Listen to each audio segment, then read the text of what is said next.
So in the last class, we have learned about LSRW and the techniques of teaching LSRW. Today we are going to learn further about our third point. In that you have teaching of grammar and functional English, teaching of vocabulary, classroom techniques, and use of authentic material, and teaching literature. So, inshallah, in today's class, we'll try to end this whole topic and cover everything. Um, After that, we'll be left with fourth and fifth topics. Inshallah, let's see what we can do for that. So, activities in teaching English. See, whenever you are going to teach a language, you have to use some activities so that the students put some more concentration towards the language, and it should be a fun way, fun learning type of thing. कुछ boring type नहीं हो जाना students को, कुछ fun way में रहना चाहिए. That's why activities include करते कोई भी टीचिंग में. सो while teaching English, what activities you can use is role play,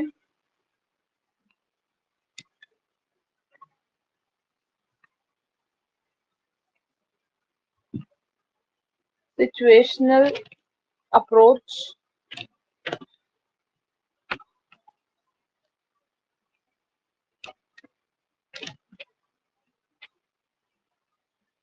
problem solving task,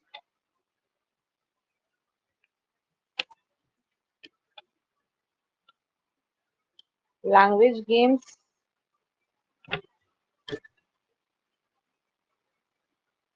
origami,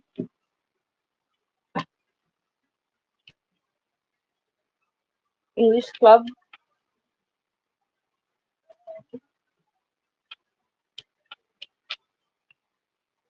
poster making.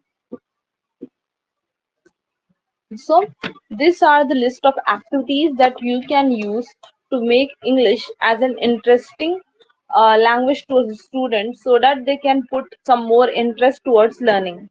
So you all know what is role play. Then situational approach. In situational approach, आप ये करते हो कि you will give a particular situation to the student and you ask them कि अगर आप ऐसी situation में हो, then what you will do. जैसा कि लेटर राइटिंग रहता है अपने को इंग्लिश में कि imagine that you are so and so, and आपके एरिया में जो है स्ट्रीट डॉग्स है, एंड आप म्युनिसिपल कॉर्पोरेशन को एक कंप्लेंट लिखिए. So that is a situational approach. तो ऐसे पर्टिकुलर सिचुएशंस दे सकते हैं हम, या फिर हम ऐसा बोल सकते हैं कि what you want to do in your summer vacation. तो ऐसा सिचुएशन दे रहे हैं आप, मतलब स्टूडेंट्स को एक सिचुएशन दे रहे हैं. Okay, am I clear?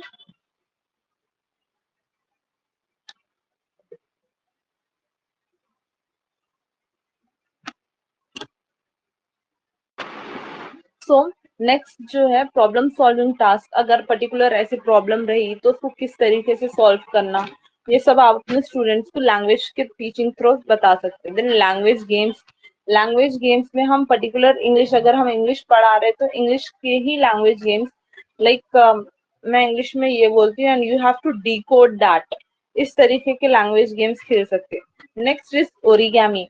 Origami is paper से जो आर्ट वर्क करते हैं ना, जैसा कि पेपर को फोल्ड करो, like first fold the paper into half, then fold it into the square shape, उसके बाद turn it to the half side, ऐसे करके आप एक शिप बनाना के इंस्ट्रक्शन अगर स्टूडेंट को दे रहे हो तो दैट इज ओरिगेमी.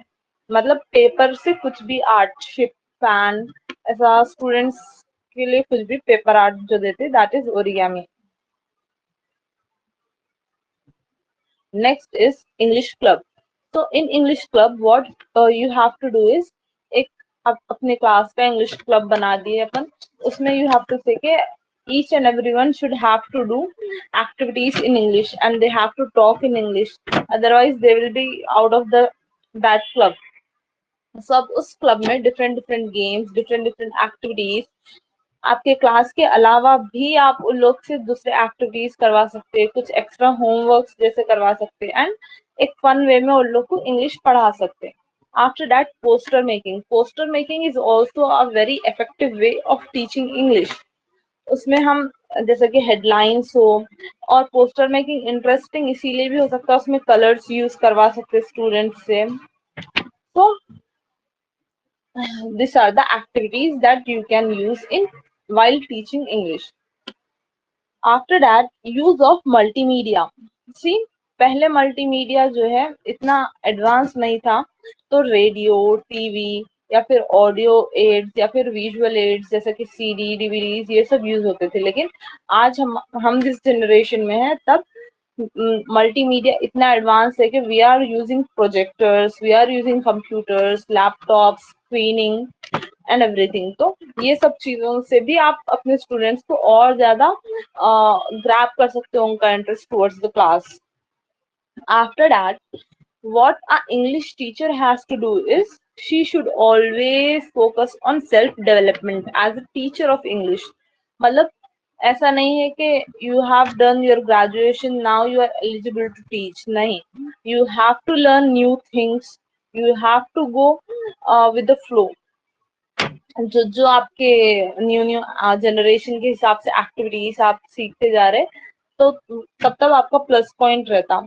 ऑल्सो आपका ये काम है कि you have to interact with the senior colleagues. तो सीनियर कलीग से जैसे आप बात कर रहे, तो आप उन लोग के एक्सपीरियंसेस से और नई चीजें सीख सकते हैं, which will be helpful for you as a teacher.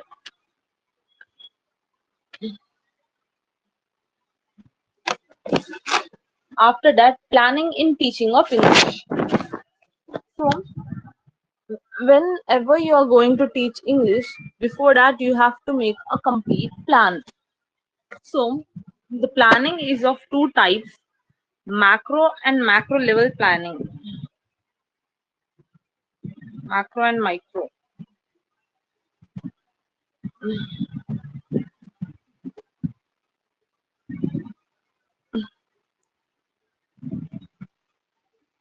Large plan and small plan. तो लार्ज प्लान में जो है एनुअल प्लान आ जाता, स्मॉल प्लान में यूनिट प्लान आ जाता, या फिर लेसन प्लान आ जाता. Clear? So what is plan? Plan जो है एनुअल प्लान हो सकता, यूनिट प्लान हो सकता, माइक्रो टीचिंग प्लान हो सकता, या फिर दो चीजें प्लान में इंपॉर्टेंट रहते. फर्स्ट ऑफ ऑल के अभी आपका स्टूडेंट कहाँ है, आप कहाँ हैं, where we are. Next is where we want to go, कहाँ आपको रीच होना है, आपका डेस्टिनेशन क्या है. तो इन दो चीजों से, मतलब जहां आप है और जहां आपको जाना है, ये आपको ट्रैवल करना है, and you have to travel it through the language. So planning, organizing work is very important in English. Not only in English, दूसरे subjects में भी planning बहुत important है. So first of all जो है year plan रहता. In the year plan, you have to decide कि सारे academic year में what you are going to teach. पूरा syllabus distribute होता whole year में, and it need to be worked out very carefully. और इसके लिए syllabus, text books and calendar की जरूरत रहती है एक टीचर को. वैसे तो ईयर प्लान जो है मोस्टली स्कूल वाले ही बना के देते, but when you are doing it as a teacher, तो आपको syllabus, text books and calendar, ये तीनों चीजें मोस्ट इम्पॉर्टेंट है, so that you can mark holidays and distribute your syllabus throughout the year. Next is textbook. एक teacher के लिए text book बहुत ज्यादा एसेंशियल है. मतलब टेक्स्ट बुक में पूरे प्रिस्क्राइब नीड्स रहते हैं कि over the period of time कौन से लेसन पढ़ा देना है. मतलब अगर SA1 आने वाला है, तो SA1 तक आपको कौन सा सिलेबस कवर अप करना है, ये सब आपको टेक्स्ट बुक के थ्रू ही you will be able to understand it. Next is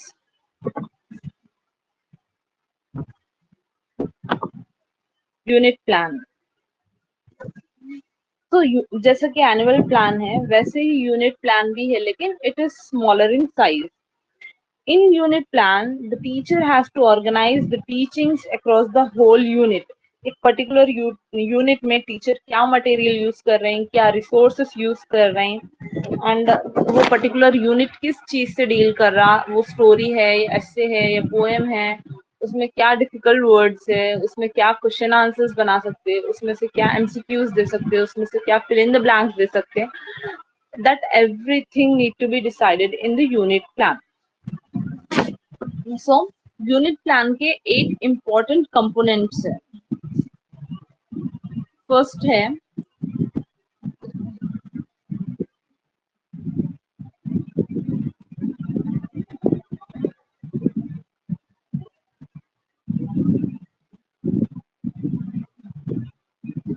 unit या टाइटल या फिर theme name.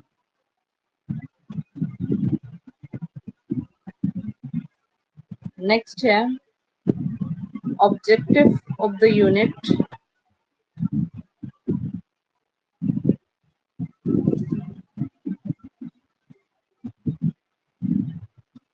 Activities of the unit.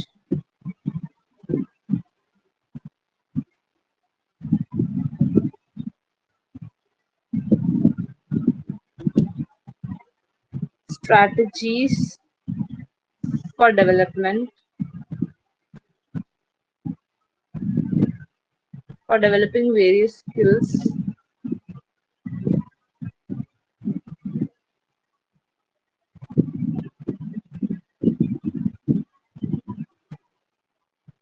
So 1, 2, 3 and 4. First of all important है यूनिट जो है आपका, उसका टाइटल या थीम. उसके बाद ऑब्जेक्टिव्स क्या है आपके वो यूनिट में, क्या एक्टिविटीज आप इंक्लूड करने वाले हैं, और क्या स्ट्रैटेजीज आप डेवलप करने वाले हैं स्टूडेंट्स के डेवलपमेंट होने डिफरेंट काइंड्स ऑफ स्किल में. मतलब LSRW में क्या डेवलपमेंट हो सकता. मतलब जब आप एक यूनिट प्लान कर रहे हैं उसमें ये नहीं है कि आप चलो you went into the class, आप सिर्फ लोग को लेसन एक्सप्लेन कर दिए and you move on. As a teacher ये as a teacher at school level, specially at school level, जब आप स्कूल चिल्ड्रंस को टीच कर रहे हो, तब it is necessary for a teacher to make them understand and make them learn all the various skills very effectively. So strategies of developing various skill is very important. तो आप उसमें कुछ ऐसा प्रोड्यूस करना जिसमें लोग की listening skills, speaking skills, reading skills and writing skills, ये चारों स्किल्स का इक्वली डेवलपमेंट होना.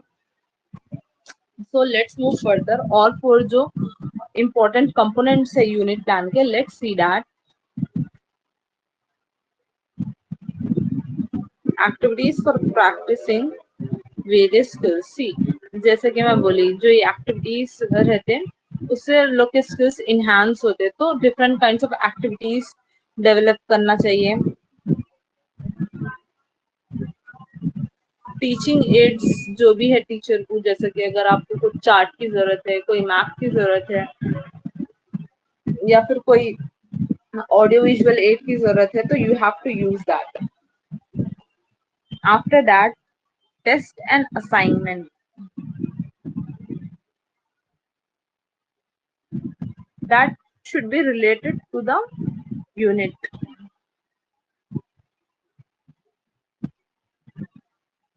Then assessment of the learning.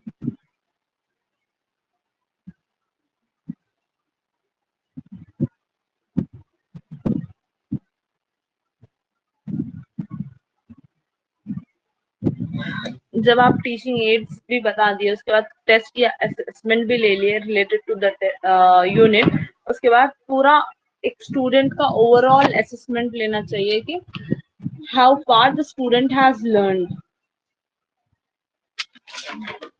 Okay, is it clear to you up to now?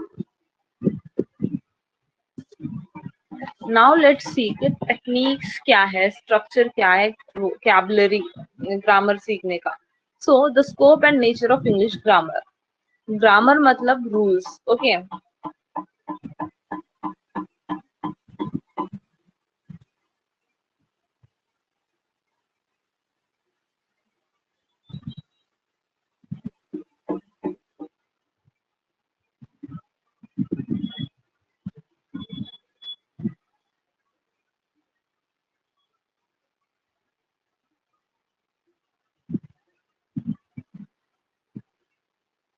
So grammar जब एक टीचर पढ़ाते तो she will set the rules कि ये रूल्स है by which words change their forms and are combined into sentences. और ये जो रूल्स है इसके थ्रू वर्ड्स बनते फॉर्म करते वो फिर कंबाइन होके सेंटेंस बनता. सो लैंग्वेज आने का मतलब ये है कि आपको तीन चीजें आना जरूरी है. First of all grammatical competence रहना, कम्युनिकेटिव कॉम्पिटेंस रहना एंड लैंग्वेज प्रोफिशिएंसी रहना. तभी आप एक लैंग्वेज आती है आपको बोलकर बोल सकते हैं. कोई भी एक लैंग्वेज के लिए तीन चीजें जरूरी रहते हैं. दैट इज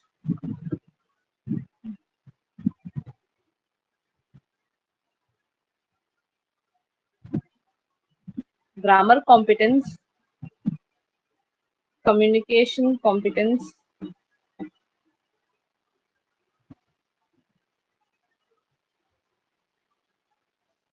and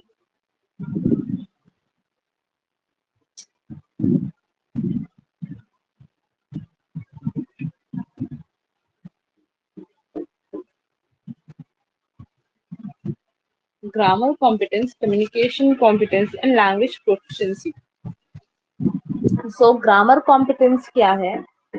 जब एक स्टूडेंट के पास इतनी एबिलिटी रहती that the student will be able to produce and understand all and only sentences in the language. मतलब लैंग्वेज में कुछ अगर इंग्लिश में कुछ सेंटेंसेस लिखा हुआ है तो वो स्टूडेंट उसको अच्छे से समझ सकना सारी चीज को विदाउट एनी डिफिकल्टी.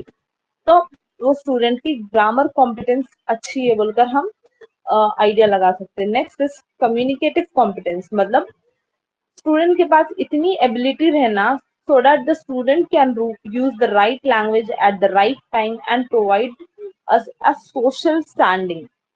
अब सोसाइटी में एक स्टूडेंट बनाना वो सोसाइटी में एक स्टेटस बनाना वो स्टूडेंट उसके पास इतनी एबिलिटी रहना कि कौन से टाइम क्या बात करना है, कौन से टाइम क्या बात करने का सही टाइम है, ये वो स्टूडेंट को मालूम रहना.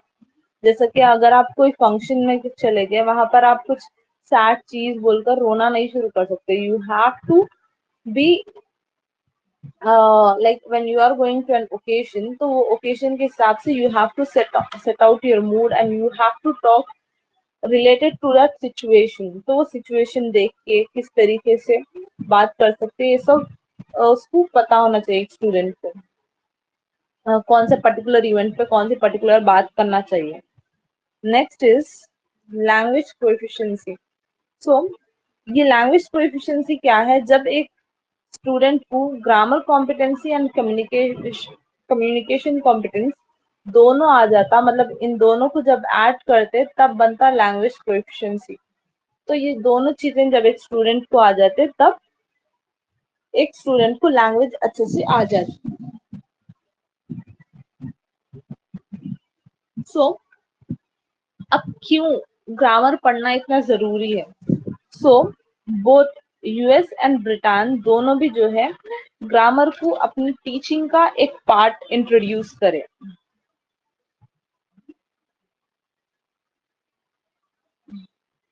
Reasons for studying grammar.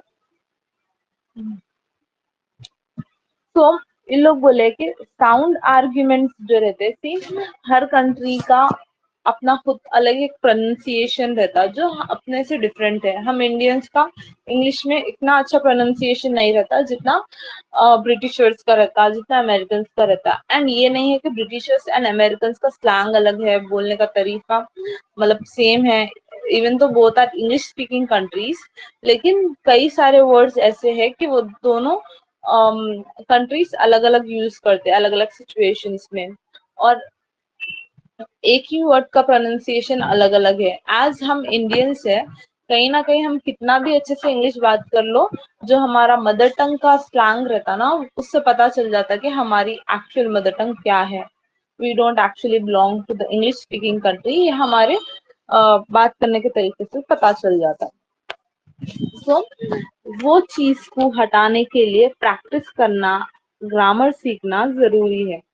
और लैंग्वेज का एक्चुअल नेचर क्या है, ये स्टार्ट क्यों हुआ था, क्या वजह है, हम इस द इन एंड ऑफ ये सब क्यों यूज करते, उस क्या बोलते, ये सब चीजें मतलब रूट्स जब तक आप नहीं समझे तब तक अच्छे से आप कुछ भी नहीं समझ सकते, इसीलिए ग्रामर सीखना जरूरी है। So grammar is of two types.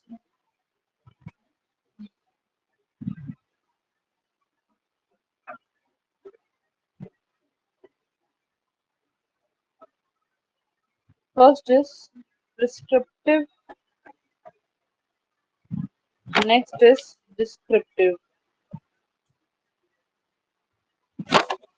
जो प्रिस्क्रिप्टिव टाइप ऑफ ग्रामर है वो एक ट्रेडिशनल टाइप ऑफ ग्रामर है, in that it tells people how to use English language, what forms are of what forms they should utilize and what functions they should serve. Okay, next है descriptive. Descriptive जो है एक English grammar का पूरे elements, rules, regulation बता देता, मतलब speaker क्या स्पीक करना, राइटर को क्या बोलना चाहिए, ये सब बता देता। लेकिन प्रिस्क्रिप्टिव फॉर्म जो है ना, उसमें ह्यूमन के फीलिंग्स को देखते हुए, सैड है क्या है वो सब देखते हुए हम बात करते। लेकिन डिस्क्रिप्टिव ग्रामर जो है उसमें फीलिंग्स का कोई रोल नहीं है, वो एक डायरेक्ट स्पीच है कि ऐसे बात करना है, ऐसे बात करना है। अब ग्रामर टीचिंग मेथड जो मेन हमारा टॉपिक है, that is what are the methods of teaching grammar which we are going to learn now. तो ग्रामर टीचिंग के दो मेथड्स हैं।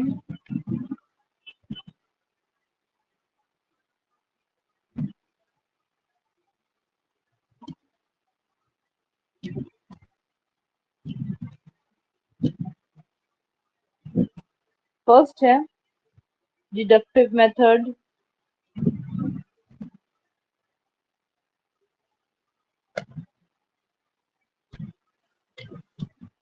नेक्स्ट है इंडक्टिव मेथड।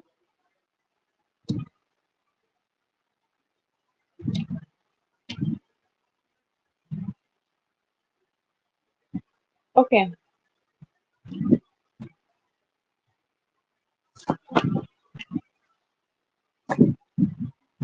डिडक्टिव मेथड है एक ट्रेडिशनल मेथड, इंडक्टिव मेथड है modern method of teaching grammar. Deductive method में similar examples दिए जाते हैं, लेकिन इंडक्टिव मेथड में डिफरेंट स्टाइल्स यूज होते हैं। और डिडक्टिव मेथड में ग्रामर का स्ट्रक्चर एक रहता, वही स्टूडेंट को डिक्टेट किया जाता। लेकिन इंडक्टिव मेथड में स्टूडेंट्स को चांस दिया जाता to present themselves. Coming to the deductive method, teacher जो है, टीचर का एक इम्पोर्टेंट रोल रहता, teacher is the centre of the whole class. लेकिन यहाँ पर इंडक्टिव मेथड में teacher is only the provider, teacher सिर्फ प्रोवाइड कर रहे हैं, जो सारा रोल है वो एक स्टूडेंट का ही है। The student is trying himself hard and learning. Teacher सिर्फ प्रोवाइड कर दे रहे हैं और स्टूडेंट्स खुद अपने आप से सीख रहे हैं। इस चीज में क्या होता, इंडक्टिव मेथड में स्टूडेंट्स जो चीज सीखते हैं वो हमेशा से उन लोग को याद रहती है और इतना अच्छे से सीखते हैं कि बिकॉज उन लोग के खुद के एफर्ट्स रहते हैं। लेकिन डिडक्टिव मेथड का ड्रॉबैक ये है कि जब टीचर सब उन लोग को प्रोवाइड कर दे रहे, स्टूडेंट का कुछ एफर्ट नहीं है, तो उन लोग के अंदर लेजीनेस आ जाता, उतने अच्छे से लोग नहीं सीख पाते।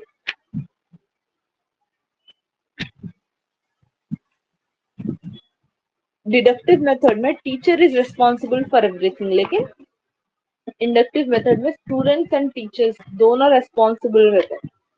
डिडक्टिव मेथड जो है लोअर लेवल के लिए अच्छा है, मतलब छोटे क्लासेस को पढ़ाने के लिए अच्छा है, लेकिन इंडक्टिव मेथड बड़े स्टूडेंट्स के लिए यूज करना ज्यादा अच्छा है।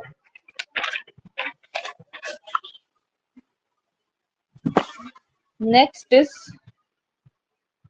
वोकैबुलरी।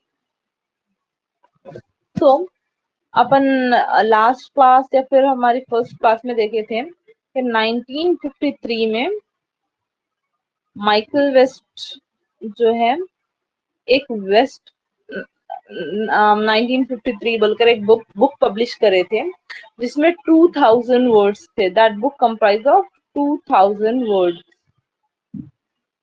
जो कि इंग्लिश सीखने के लिए जरूरी थे, मतलब जरूरी माने जाते थे। जनरल सर्विसेज की लिस्ट थी इसमें, मतलब ऐसे वर्ड्स थे जो जनरली हम डे टू डे लाइफ में या फिर एकेडमिक में यूज करते हैं। बट ये बहुत सारे लोग क्रिटिसाइज करे कि नहीं, ऐसे सीखना गलत है। लेकिन जब कॉग्सहेड, let me mention it here, कॉग्सहेड जो है रिसर्च करा था इस चीज के ऊपर, तब उन लोग को पता चला कि ये जो माइकल वेस्ट के 2000 वर्ड्स थे, वो 80% ऑफ द एकेडमिक टेक्स्ट, मतलब एक एकेडमिक बुक में जो वर्ड्स, जो टेक्स्ट यूज होते, वो ऑलमोस्ट 80% कवर हो गए थे इस चीज के थ्रू। लेकिन एनी हाउ, एक साथ पूरे वर्ड्स पर पढ़ लेना, याद कर लेना, रट लेना is not a solution for anything.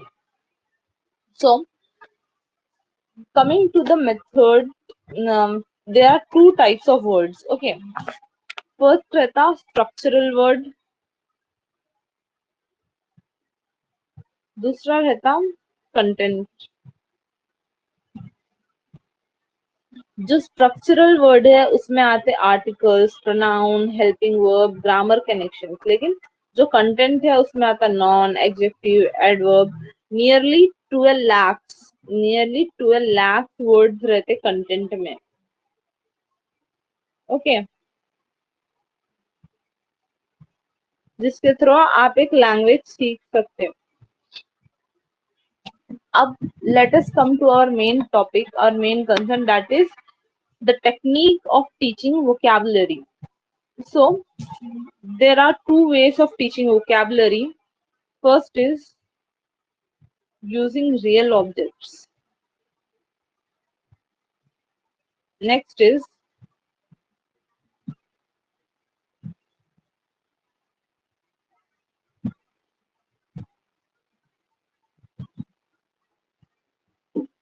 pictures and matchstick diagrams. So, real life object, इसको realia भी कहा जाता है।